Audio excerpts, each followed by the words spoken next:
Here we are at chapter 24, almost to the end of this portion, but it'll be more detailed in the book. Dick is good to me, chapter 24.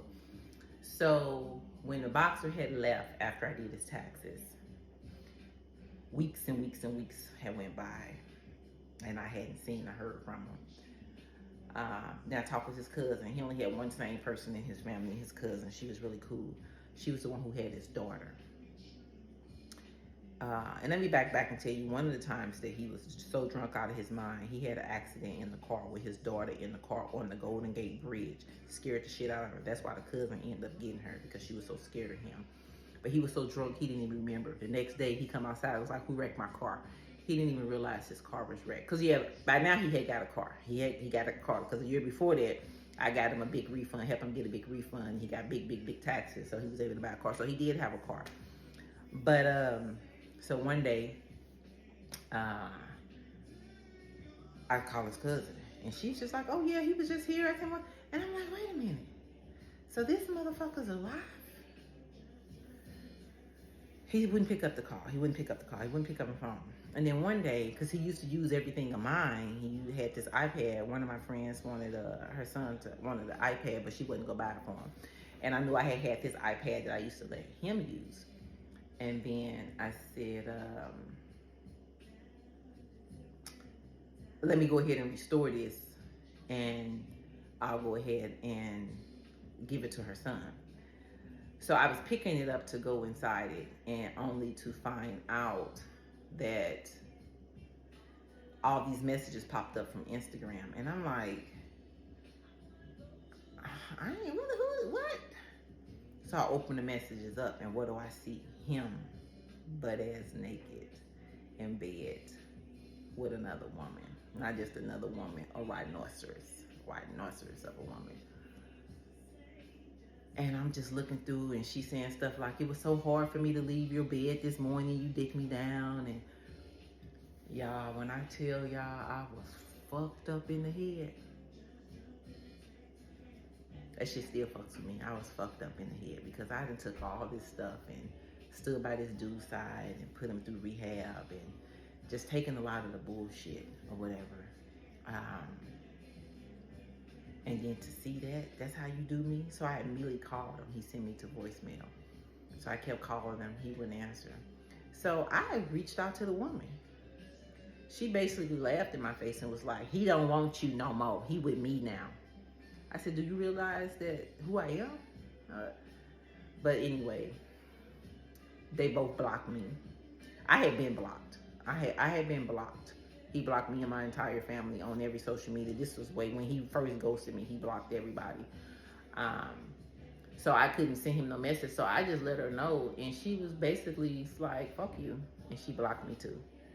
So yeah, I'm devastated. I'm crushed. Like, it was so bad that I didn't even want to live anymore. I didn't, because again, this guy was my everything. I pray to God and hope nobody ever get to the point where they allow another human being to have that much power over them that they don't even want to live. And no, I never tried taking my life or anything like that, but I just felt like I had no purpose.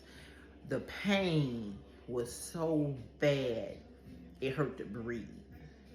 I don't know if any of you have ever experienced that type of pain, but the pain was, it hurts me to even sit up here and think about the pain that I was in. I'm doing everything trying not to cry, but see, I had an angel.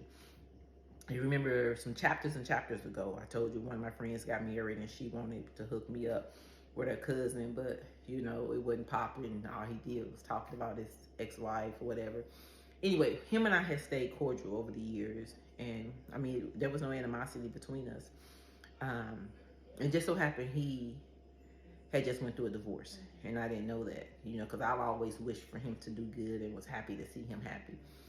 Well, my friend made it known that he was going through a divorce, and she let him know that my dude had ghosted me and I was going through hell. So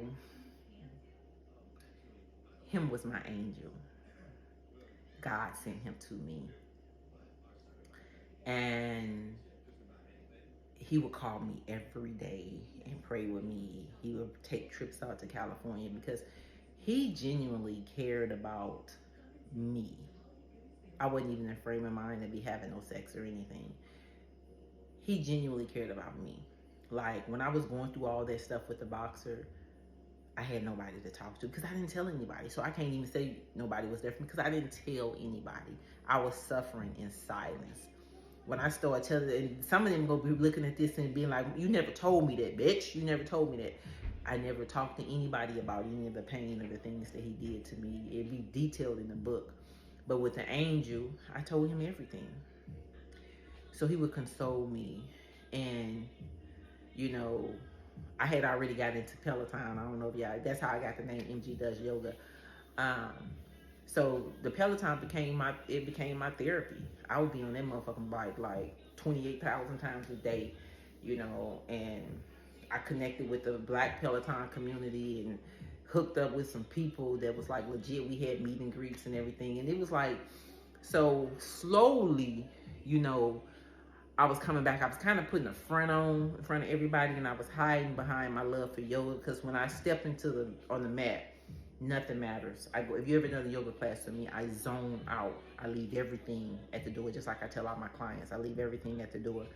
So I hid behind a lot of that, and that's how I got so known in Black Peloton, as I was offering all these yoga challenges and doing everything with yoga. So I'm really hiding, and if they looking at this, they're gonna be like, "God damn," you wouldn't know that because my page I always put out is happy. People look to me for inspiration, look to me for laughter.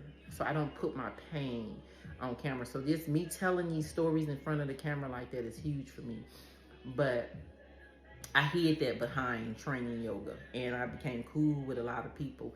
And the angel is still coming around, and he too, you know, he was a big guy, and I never dated big guys, but he was inspired by my love and passion for fitness and yoga. So, you know, I put together plans for people, nutrition and fitness plans for people. So he told me he wanted to lose some weight, and he asked me to do it for him, and I did it. So he dropped like in like a 3-month span, he dropped like 60 pounds. He really did. He was really working hard, and we, you know, we was traveling, doing stuff, whatever. And again, this wasn't even about no sex, you know. It was about my spirit. It was about my soul. Him making love to my soul. Sex was never something that we jumped into or, you know, anything like that, because after what I had been through, I needed healing. And God sent me, he sent me an angel. And this is the part of the story where, although Dick is good to me, peace is even better for me. Peace. And that's what the angel offered me. He offered me peace. And he started showing me a way of life and how you support the person that you're with, because he even support this project. As crazy as I am and as outgoing and loudmouth that I am and do whatever the fuck I want am, he support all my shenanigans, support it wholeheartedly. It's what draws me to him, because my free spirit. But so he was taking me around the world, y'all. You know, during the pandemic, you know, I was supposed to have this big 50th birthday party on a cruise ship. Damn near sold out the whole cruise ship. Of course, they got canceled. So I'm like, what the fuck am I finna do for my 50th birthday now? So he's like, what do you want to do? And I'm like, well, what I want to do is, you probably ain't finna do, it's too expensive. Anyway, I wanted to go to Bora Bora. It's always been on the bucket list for me. Yeah, I'm a travel agent, so even though I had to plan it, but he gave me the credit card. He told me book whatever I want. He got me a nice trip to Bora Bora, Maria, Tahiti, the whole French Polynesian, and we stayed at those over the water bungalows. And I'm at such peace. Notice peace. I'm at such peace. The dick is not even mattering to me. I didn't say it wasn't good to me. I said it's not even mattering to me. But him and I, it was like never a sexual relationship. It was here. It was here. But that peace feel better than dick. It feel better than dick. The peace feel better than dick. So y'all, I done grew up and I done matured. And even though dick is good to me, I got to a point in my life where peace is even better, baby. Because when joy cometh in the morning, baby, let me tell you, peace is something special. And I don't care how good your dick is, peace is gonna always be better.